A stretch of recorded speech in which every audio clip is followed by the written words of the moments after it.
കോടികളുടെ അഴിമതി പണത്തിന്റെ തിളക്കത്തിൽ വയനാട്ടിലെ അതീവ പരിസ്ഥിതി ലോല പ്രദേശത്തെ തുരങ്കം വെക്കാൻ അനുമതി നൽകിയ ഭരണാധികാരികളുടെ ധാർഷ്ട്യത്തിന് കള്ളാടിയിൽ വീണ്ടും മനുഷ്യജീവനുകൾ ബലിദാനമായി നൽകേണ്ടി വന്നിരിക്കുന്നു. ജനങ്ങളുടെ കണ്ണിൽ പൊടിയിടാൻ വൻ വികസനമെന്ന് കൊട്ടിഘോഷിച്ച ഈ തുരങ്കപാതയ്ക്കായി ഒന്നാം ഘട്ട പാരിസ്ഥിതികാനുമതി ഒപ്പിച്ചെടുത്തത് എങ്ങനെയെന്ന് നോക്കിയാൽ ഭരണകൂടത്തിന്റെ കള്ളക്കളി വ്യക്തമാകും. സംസ്ഥാന പാരിസ്ഥിതികാഘാത പഠന അതോറിറ്റി ചെയർമാൻ വിരമിക്കുന്ന അന്ന് തന്നെ ഈ ഒരു ഫയൽ മാത്രം പ്രത്യേകമായി വെച്ച് അസാധാരണ വേഗതയിലാണ് പദ്ധതിക്ക് ഒപ്പ് നൽകിയത്. വിരമിക്കൽ ദിനത്തിലെ ഈ തിടുക്കത്തിന് പിന്നിലെ ബെനഫിറ്റ് എന്തായിരുന്നുവെന്ന് ഭരണകൂടം വ്യക്തമാക്കിയേ തീരൂ. വയനാട്ടിലെ ഭൗമ യാഥാർത്ഥ്യങ്ങൾ നേരിട്ട് മനസ്സിലാക്കാൻ ഡൽഹിയിലെ കേന്ദ്ര വിദഗ്ധ സമിതി തയ്യാറാകാതെ പദ്ധതി പ്രദേശം സന്ദർശിക്കുക പോലും ചെയ്യാതെയാണ് എയർ കണ്ടീഷൻഡ് മുറിയിലിരുന്ന് അവർ ഇതിന് പച്ചക്കൊടി കാട്ടിയത്.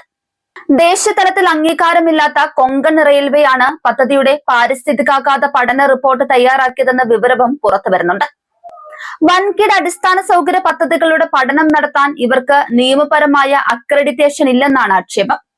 കേരളത്തെ നടുക്കിയ 2007 വാളംകോട് ദുരന്തത്തിന്റെയോ 2024 ചൂരൽമല മുണ്ടക്കൈ ദുരന്തങ്ങളുടെയോ ഡേറ്റകൾ ഈ റിപ്പോർട്ടിൽ ഉൾപ്പെടുത്തിയിട്ടേയില്ല.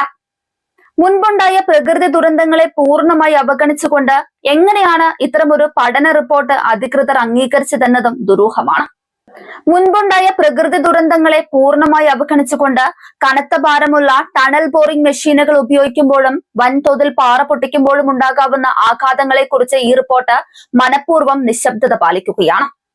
17.263 ഹെക്ടർ അതീവ പരിസ്ഥിതി ലോല വനഭൂമിയാണ് പദ്ധതിക്കായി ഇല്ലാതാക്കുന്നത്. സമഗ്രമായ ഒരു സർവേയും നടത്തിയിട്ടില്ലെന്ന് കേന്ദ്ര വനം പരിസ്ഥിതി മന്ത്രാലയം തന്നെ സമ്മതിക്കുമ്പോഴും പദ്ധതിക്ക് അനുമതി നൽകാൻ ഇതൊന്നും തടസ്സമായില്ലെന്നത് ഭരണകൂട ഭീകരതയുടെ തെളിവാണ്. ദുരന്തത്തിനിടയാക്കിയ സുരക്ഷാ വീഴ്ചയെക്കുറിച്ചും പാരിസ്ഥിതികാനുമതി നൽകിയതിലെ ക്രമക്കേടുകളെക്കുറിച്ചും സ്വതന്ത്ര അന്വേഷണം ആവശ്യപ്പെട്ട് തണ്ണീർത്തട സംരക്ഷണ അന്താരാഷ്ട്ര പ്രസ്ഥാനം സുപ്രീം കോടതി ചീഫ് ജസ്റ്റിസിന് നേരിട്ട് അടിയന്തര കത്തയച്ചതോടെ ഈ അഴിമതികൾക്ക് മേൽ പരമോന്നത നീതിപീഠത്തിന്റെ ചാട്ടവാറടി വീഴുമെന്ന് ഉറപ്പായി കഴിഞ്ഞു.